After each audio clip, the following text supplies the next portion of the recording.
Madame, Monsieur, bonjour et bienvenue dans ce numéro de la semaine en revue, la rétrospective de l'actualité de la semaine. Et pour commenter cette actualité, nous recevons comme invité Monsieur Anissé Nyanzi, le secrétaire général de l'UDCI, l'Union démocratique et citoyenne. Anissé Nyanzi est un homme d'affaires dont l'expérience professionnelle se déroule essentiellement dans le secteur privé. Sa carrière politique débute en mars 2002 au sein de l'UDCI. Dès 2003, il devient membre du comité exécutif du parti et se voit attribuer le poste de secrétaire exécutif chargé de l'organisation. En 2005, à l'issue du deuxième congrès du parti, il est désigné secrétaire exécutif chargé de l'administration et porte-parole pour en être aujourd'hui le secrétaire général. C'est donc lui qui analyse et commente pour vous les principaux événements de la semaine. Anissé Nyanzi, bonjour. Bonjour monsieur. Et merci d'avoir répondu à notre invitation. Cette semaine, l'actualité en Côte d'Ivoire a été notamment dominée par la conférence de presse animée lundi par 3 membres du gouvernement ivoirien devant la menace de l'épidémie à virus Ebola. À ce jour, aucun cas de maladie n'a été enregistré en Côte d'Ivoire. C'est le principal message issu de ce rendez-vous avec la presse. Bob Kenom a suivi pour nous cette rencontre entre le professionnel des médias et le porte-parole du gouvernement Bruno Koné, la ministre de la Santé Raymond Goudou Kofi et le ministre en charge de la Défense Paul Kofi Kofi. Je vous propose de suivre son compte-rendu. Pour animer cette conférence de presse, le porte-parole du gouvernement avait à ses côtés la ministre de la Santé et le ministre en charge de la Défense.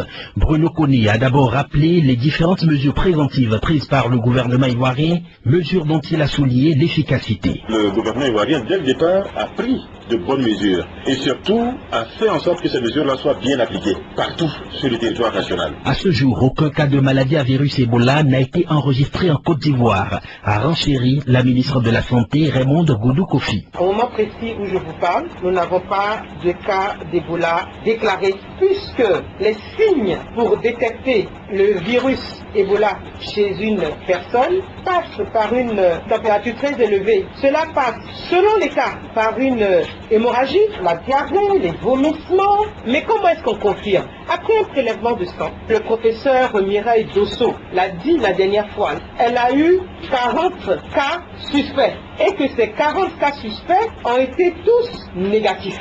Il n'y a à ce jour aucun cas déclaré ni avéré d'Ebola en Côte d'Ivoire. Selon le ministre en charge de la Défense, Paul Kofi Kofi, la vigilance est de mise du côté des hommes en uniforme. Je parle ici au nom du ministère d'État, du ministère de l'Intérieur, des eaux et forêts et des douaniers, donc l'ensemble des forces de défense et de sécurité qui ont été instruites de maintenir cette vigilance et d'être fermes sur tout passage, tout mouvement de foule, tout rassemblement. Nous avons demandé d'interdire ces mouvements aux frontières. Une simulation de prise en charge de cas d'Ebola sera organisée le jeudi 14 août.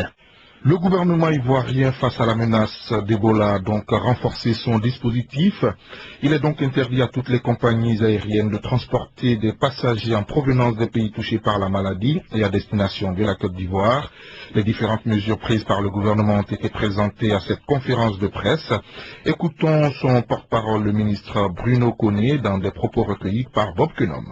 L'OMS ayant déclaré la maladie à virus Ebola comme étant une urgence de santé publique de portée mondiale, le gouvernement de Côte d'Ivoire décide des mesures suivantes. 1. La suspension jusqu'à nouvel ordre des vols d'Air Côte d'Ivoire à destination et en provenance des pays affectés par la maladie à virus Ebola. 2. L'interdiction jusqu'à nouvel ordre à toutes les compagnies aériennes de transporter des passagers en provenance des pays touchés par la maladie à virus Ebola à destination de la Côte d'Ivoire. 3. Tous les passagers à leur arrivée à l'aéroport Félix Houphouët-Boigny seront soumis à la prise de température à l'aide d'un thermomètre à infrarouge. 4. La mise en place d'un dispositif de lavage de mains dans les aéroports. 5. Le renforcement des mesures de contrôle sanitaire et de screening aux frontières terrestres, aériennes et maritimes, avec une forte implication des autorités préfectorales, coutumières et religieuses.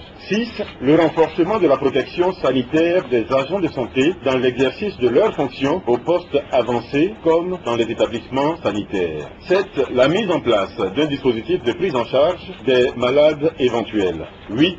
L'information des populations sur les mesures d'hygiène prises dans les lieux de grands rassemblements tels que les hôpitaux et les administrations publiques. 9.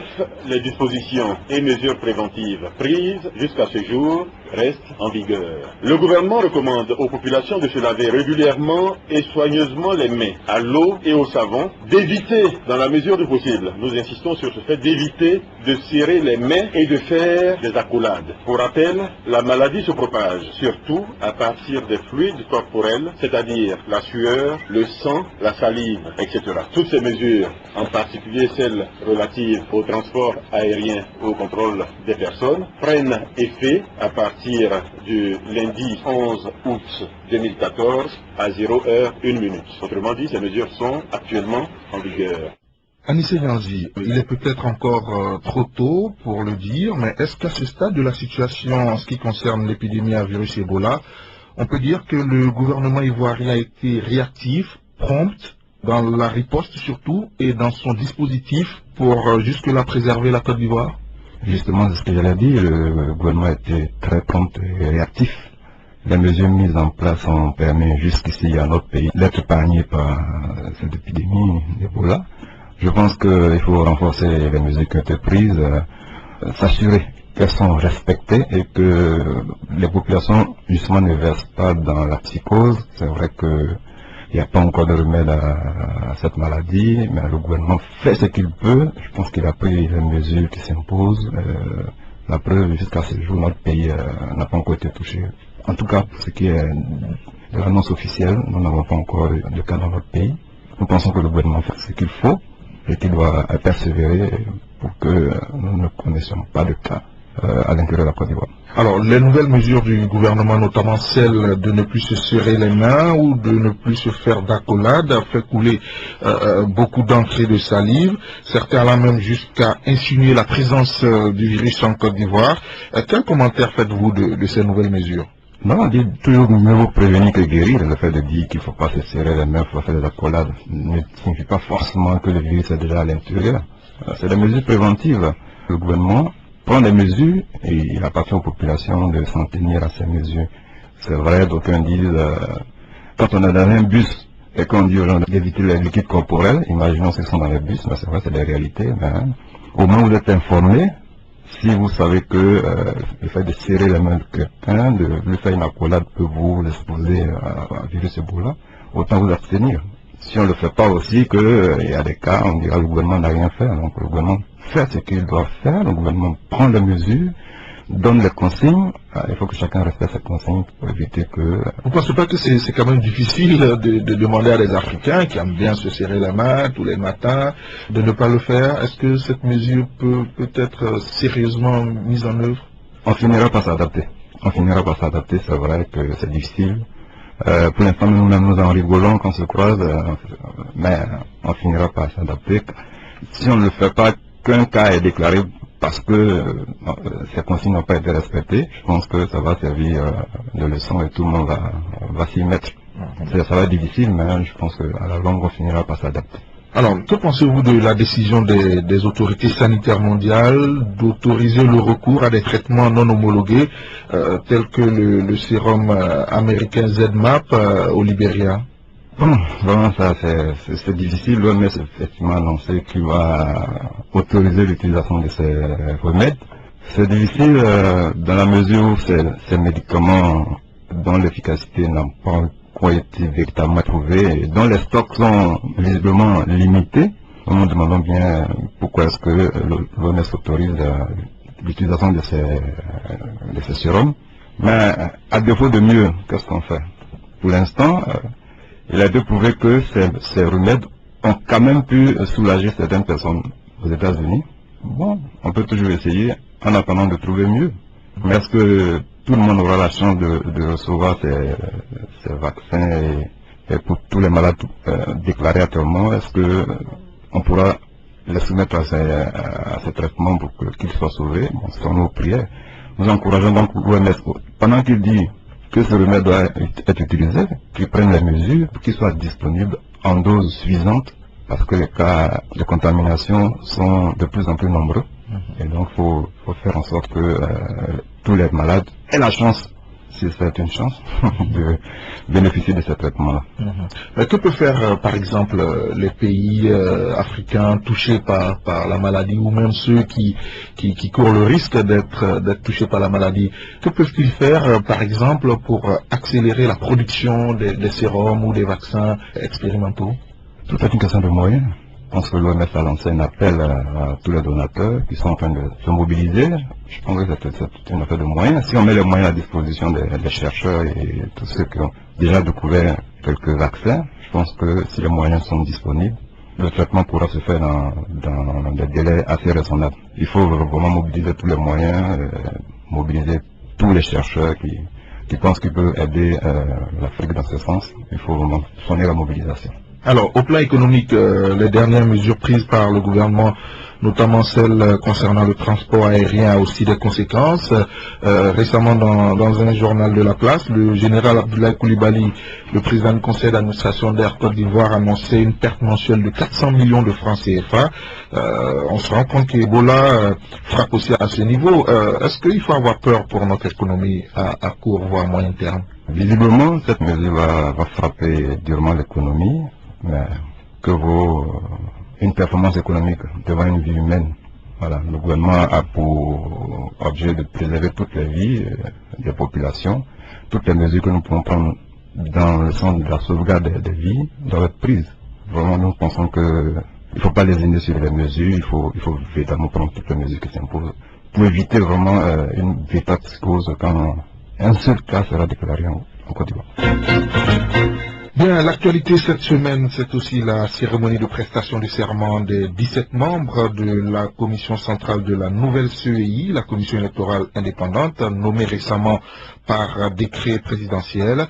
La cérémonie solennelle s'est déroulée au siège du Conseil constitutionnel au Plateau. Alors, je vous invite à suivre ensemble le compte-rendu de Jean-Claude Comé. C'est une cérémonie qui s'est articulée en plusieurs actes. Acte 1, la lecture du décret nommant les membres du comité central de la CEI par le secrétaire général du Conseil constitutionnel, Mélène Djeguro. Sont nommés membres de la commission centrale, la commission électorale indépendante. Monsieur Kone Soumou, Monsieur Dao Bakari, Monsieur Amani Ipou Félicien, Madame Li Épouse Sangaré Kadiatou, Madame Naonou Né Yadé Péry, Imam Diakité Ousmane, Abbé Boni Martial, Madame Yolidi Kone Marguerite, Maître Allé Amnan Victoire, Monsieur Diarjouba Soumaïla, Monsieur Bakayoko Youssouf, Monsieur Léomon Auguste Severin, Monsieur Anaki Jacob, Monsieur Bougou Alain, Monsieur Daniel Ngoran Bertin, Monsieur Koulibaly Lebeda Gervais et Monsieur Salon Togonon André. Ensuite, à l'appel de leurs différents noms, chaque commissaire se lève pour prêter serment en déclarant « Je le jure » et après cet acte opposé, le président du Conseil constitutionnel a tenu à expliquer le sens de cette prestation de serment. Francis Vaudier. C'est un serment qui vous lie vis-à-vis du peuple de Côte d'Ivoire. Votre responsabilité est immense, car il peut dépendre de vous que les élections se déroulent et s'achèvent dans la paix et dans le respect de l'intérêt général. Engagement que disent prendre ces nouveaux commissaires, on écoute certains d'entre eux. J'ai une haute conscience de cette responsabilité. Marguerite Yolibi connaît notre rôle, c'est que les Ivoiriens fassent confiance en cette commission électorale. Après donc cette prestation, la prochaine étape, c'est l'élection des membres du bureau, que sont le président et ses vice-présidents, le secrétaire permanent et son adjoint. Anissé Nyanzi, la CEI, avec l'entrée de l'AFD, l'Alliance des forces démocratiques de Côte d'Ivoire, est maintenant au grand complet et ses 17 membres ont prêté serment devant le Conseil constitutionnel. Comment l'UDC réagit à cette étape importante du processus devant conduire la Côte d'Ivoire au présidentiel de 2015?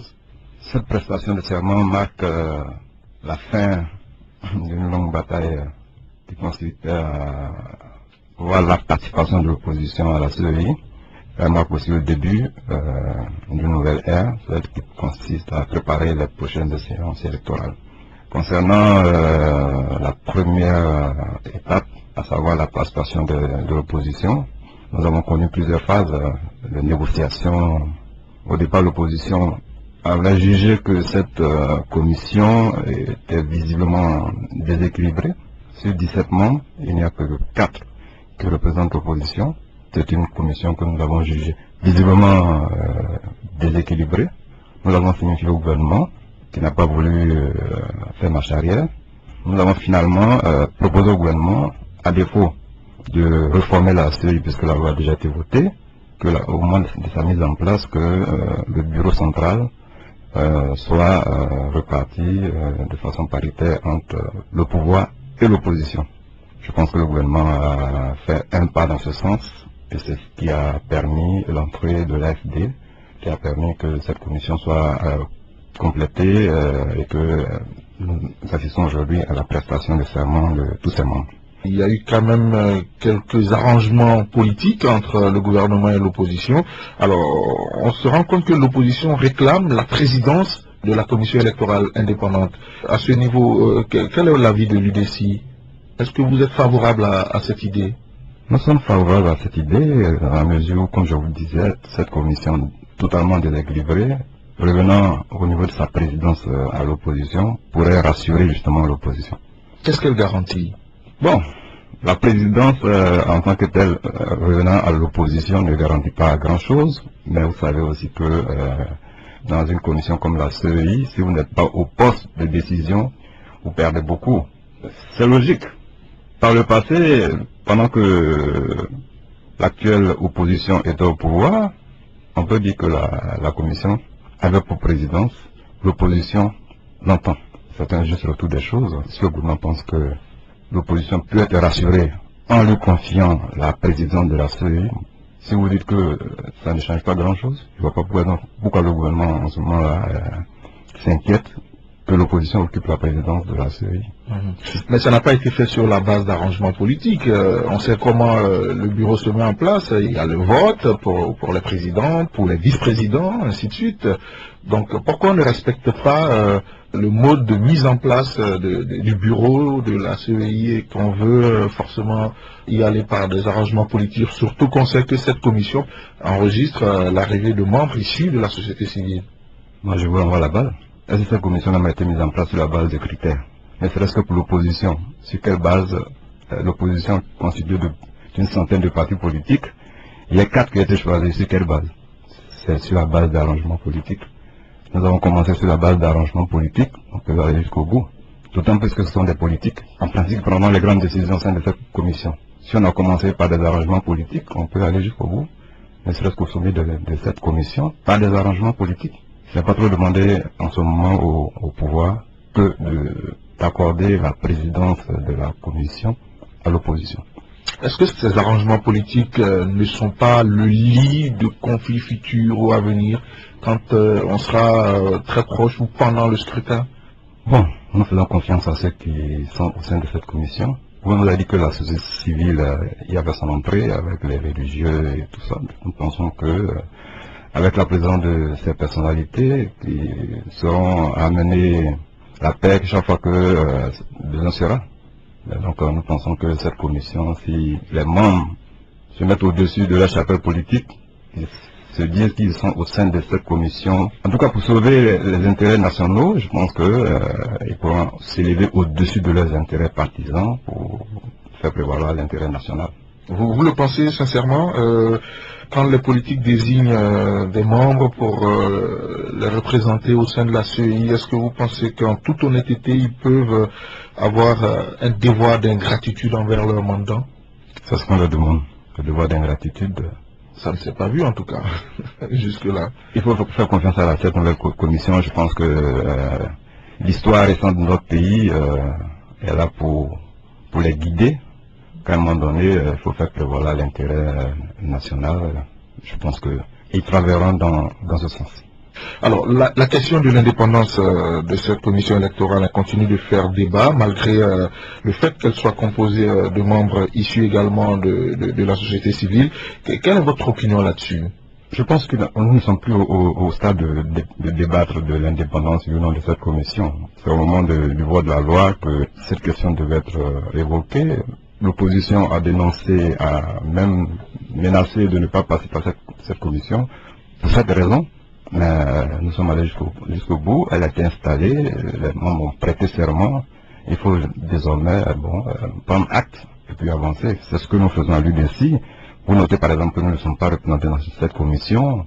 Bien que nous dénonçons les conditions de sélection des membres de cette commission, toutes les actions qui ont eu lieu, nous notons que la commission a été mise en place, les membres ont prêté serment, l'UDC en tant que parti démocrate citoyen prend acte et voudrait bien juger cette commission par les actes qu'elle va poser sur le terrain. Donc il n'est plus question de débattre de son impartialité ou non. Alors, quand on voit tous les palabres autour de la mise en place de la commission, autour de la désignation des membres de cette commission, pourquoi ne ferait pas plus simple, étant donné qu'on retrouve la normalité de voir les élections être organisées par le ministère de l'Intérieur? Certes, on est dans une situation normale, mais en réalité, est-ce que la confiance est véritablement revenue entre les acteurs politiques? C'est un point d'interrogation. C'est le manque de confiance qui a mené jusqu'à la mettre en place une commission où chacun veut avoir son regard, chacun veut voir ce qui se passe à l'intérieur, chacun veut suivre toutes les étapes de l'organisation des élections jusqu'à la proclamation des résultats. C'est le problème de confiance et ce problème demeure, à mon avis.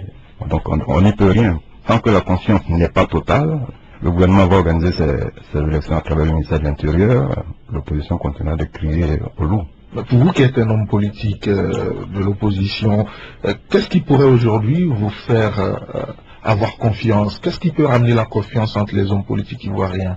Qu'est-ce qui peut créer cette confiance? La confiance ne se décrète pas, hein. Elle se constate sur le terrain, elle se constate par les actes. Nous pensons que la réconciliation déjà doit être totale, que nous fassons table rase du passé, que nous parlions véritablement en frères, que certains actes, certains gestes réclamés au gouvernement pour apaiser l'atmosphère soient posés. En tout cas, c'est un combat de longue haleine, que la confiance revienne. Nous espérons que, sans relâche, chacun fera ce qu'il faut pour que cette confiance revienne. Tant qu'elle n'est pas revenue, c'est peine perdue de penser que du jour au lendemain, comme avec un coup de baguette magique, les choses vont se régler. Vraiment, c'est sur la durée que nous allons constater le retour de cette confiance. Est-ce que vous avez peur pour 2015? Vous voyez, 2015 c'est bientôt.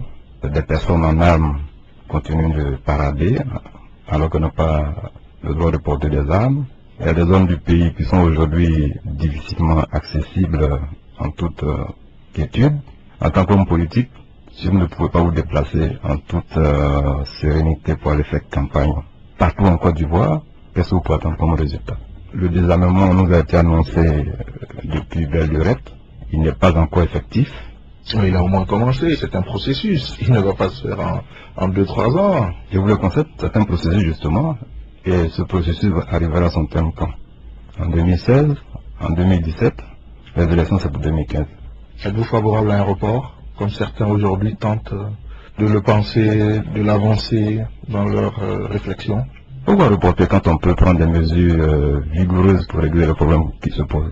Si le désarmement se fait dans les conditions normales, en très peu de temps, cette question peut être réglée. Bien, la semaine en revue se poursuit avec notre invité Anissé Nyanzi, le secrétaire général de l'UDC, l'Union démocratique et citoyenne. Alors cette semaine, l'actualité, c'était également le retour définitif de la BAD, la Banque africaine de développement, à son siège d'Abidjan. Retour marqué notamment par l'arrivée cette semaine en terre ivoirienne et l'installation de Donald Kaberuka, le président de cette institution financière. Le ministre ivoirien du Plan et du Développement, Albert Mabritoakes, a salué l'aboutissement d'un long processus de préparation avant de préciser que tout est en place pour accueillir dans les meilleures conditions tous les fonctionnaires de la BAD ainsi que leurs familles. Je vous propose de l'écouter. Le président de la BAD est arrivé, toute son équipe l'accompagne, les administrateurs ont commencé à arriver. Et au plus tard, à la fin de ce mois, tout le haut management et le conseil d'administration au complet sera à Abidjan et commence à travailler. Donc il est arrivé, ça va continuer et d'ici la fin de l'année, tout le monde sera rentré. Et quels sont les grands rendez-vous en termes d'agenda, étant donné que le président de la BAD est de retour à Abidjan? Alors, il est là. En début septembre, dans les tout premiers jours, le président de la République va leur accorder une audience, la haute direction et les administrateurs. Et le 8, on va donc démarrer avec la première réunion du conseil d'administration. Et le CCIA qui sert donc des locaux provisoires à la BAD recevra le 8 matin une cérémonie de levée des couleurs de l'ensemble des pays membres de la BAD, le 8 septembre. Évidemment, après tout cela, les activités vont continuer jusqu'au cinquantenaire que nous organisons du 27 octobre au 4 novembre à Abidjan et puis ainsi de suite jusqu'aux prochaines assemblées qui sont aussi des grands moments en mai 2015 à Abidjan. Anissé Nyanzi, le retour de la BAD à son siège d'Abidjan avec la présence déjà en Côte d'Ivoire de son président Donald Kaberuka qui s'installe donc définitivement. Est-ce qu'à l'UDC, on s'en réjouit également, tout comme on vient d'entendre le ministre Mapri-Kwakus? À l'UDC, nous saluons le retour de la BAD. Il commence par l'installation de son président et son bureau immédiat. Nous saluons le retour. Le retour est un signal pour nous, parce qu'ils sont partis de la Côte d'Ivoire pour des raisons de sécurité. S'ils reviennent, ça veut dire que la sécurité est en train de revenir. Pour un pays qui a besoin de se développer, l'indice de sécurité est important. Et une institution comme la BAD, qui revient à son siège naturel, pour nous, on ne peut que saluer cela. Nous espérons que dans un délai assez bref, toute l'institution reviendra effectivement sur le bord de la lagune de Brié, d'où elle n'aurait pas dû vraiment partir. Hein. S'ils reviennent aujourd'hui, je suppose que c'est parce que toutes les conditions sont réunies pour que cela soit. Nous espérons que le cinquantenaire de cette institution qui va se célébrer très bientôt, on dit avant la fin de l'année, en novembre, se fera avec la présence effective de toute l'institution ici à Abidjan. Alors, en termes de retombées économiques, voire même politiques, à quoi doit-on s'attendre? La BAD, vous savez, c'est une grande institution financière qui permettra à notre pays de financer la plupart de ces grands projets. Loin d'Abidjan, certainement qui n'appréciaient pas les réalités maintenant qui sont là et que certains projets sont lancés et la BAD pourra mieux apprécier en étant elle-même sur le terrain que la Côte d'Ivoire a besoin de son soutien et ce soutien-là, nous espérons qu'il ne fera pas défaut dès l'instant où eux-mêmes sont sur place et constateront qu'il y a de grands travaux et que ces grands travaux ont besoin d'être soutenus et que bon, la BAD jouera sa partition. Et en termes de retombées pour les Ivoiriens, est-ce qu'on ressent un certain frémissement au niveau du logement, au niveau de la restauration par exemple? Bien entendu, la BAD c'est une institution avec un personnel conséquent. Ne serait-ce qu'au niveau du logement, loger tout le personnel de cette banque a besoin qu'on construise des bâtiments, des maisons, et c'est ce qui est en train d'être fait. Je sais même qu'il y a toute une cité qui est en train d'être construite du côté de Benjerville, qui va accueillir du personnel de la BAD. Et donc tout ça contribue à relever le pays, ne serait-ce qu'au niveau du logement, du bâtiment.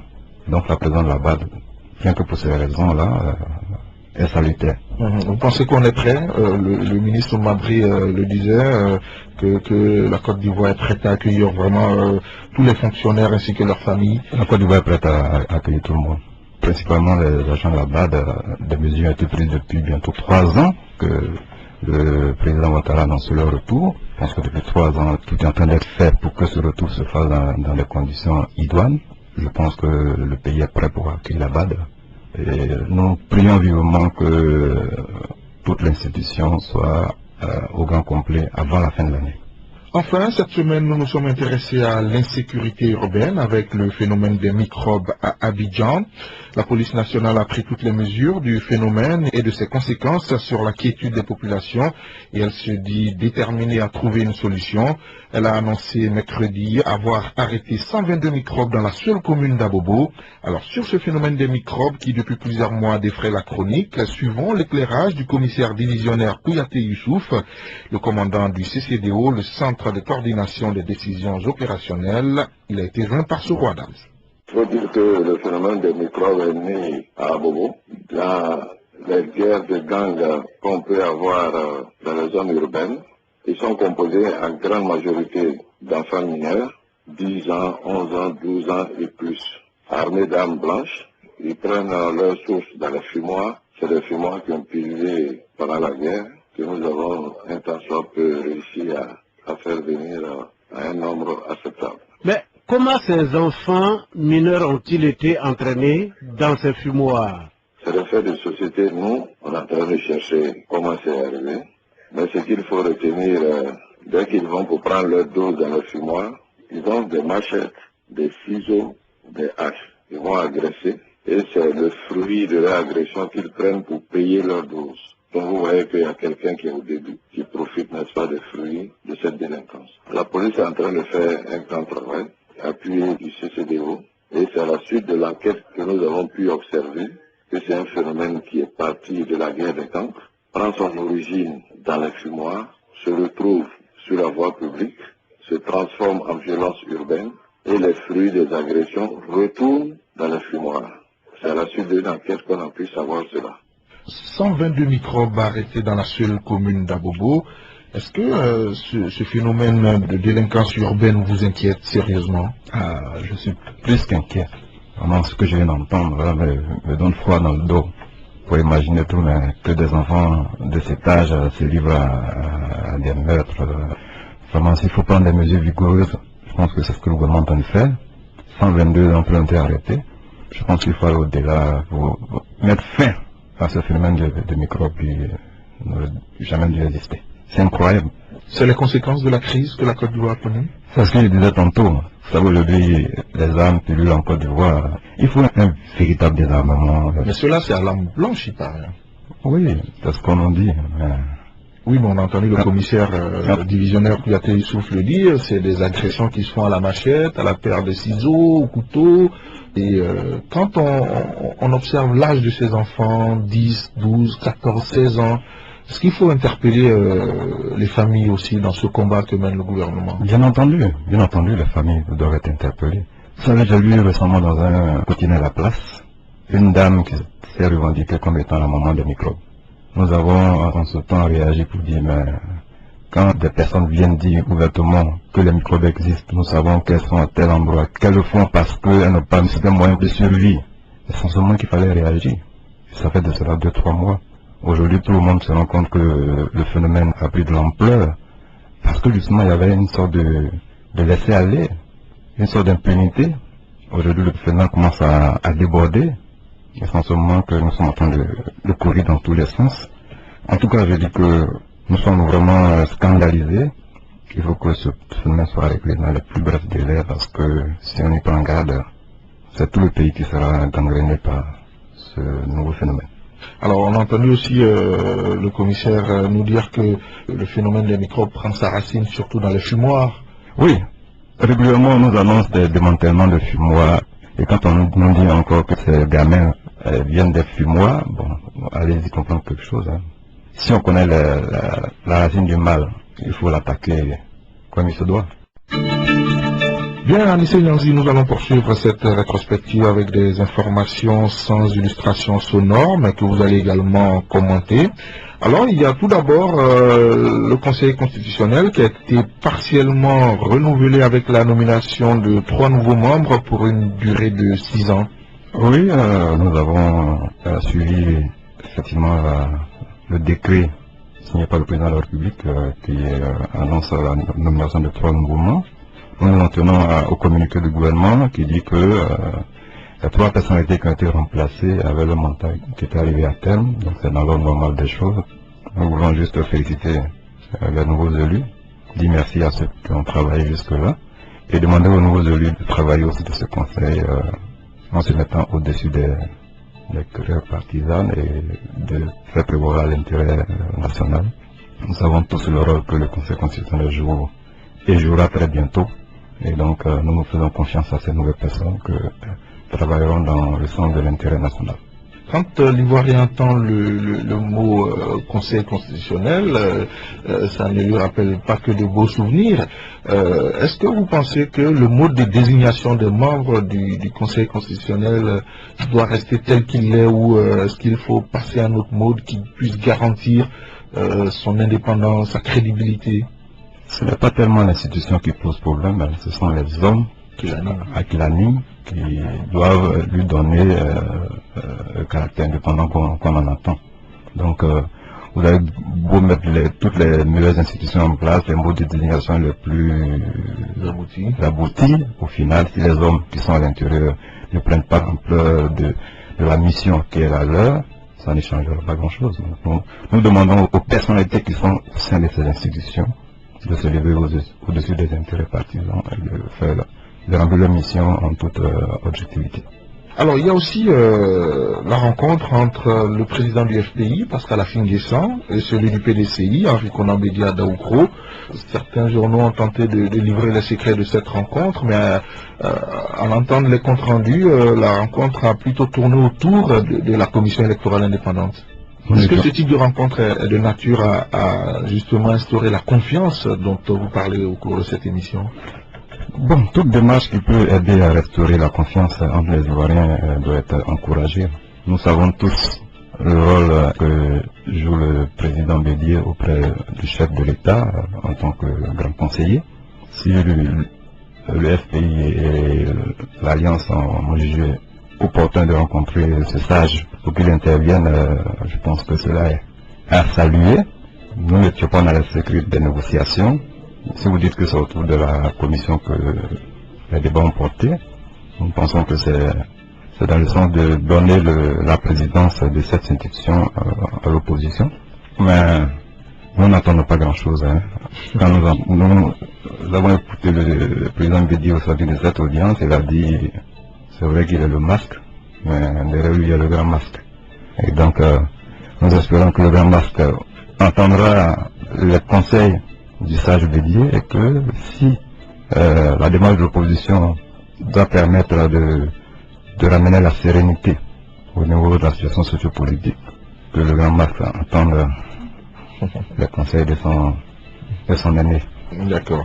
Alors, il y a eu aussi cette semaine la question du déguerpissement du mont Péco qui commence à s'organiser, à se mettre en place petit à petit.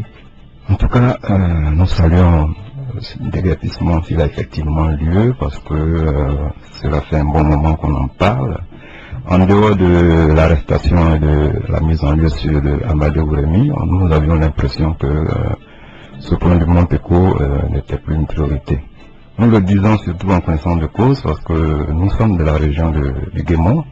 Vous savez, par exemple en 2012, moi, Nyanzi Anissé, en tant que candidat à Bangolo, sous la bannière de l'UDC, est-ce que vous savez que je n'ai pas pu faire campagne dans la région du Mont Péco parce qu'il y avait un problème évident de sécurité et donc je n'ai pas pu avoir accès à cette zone.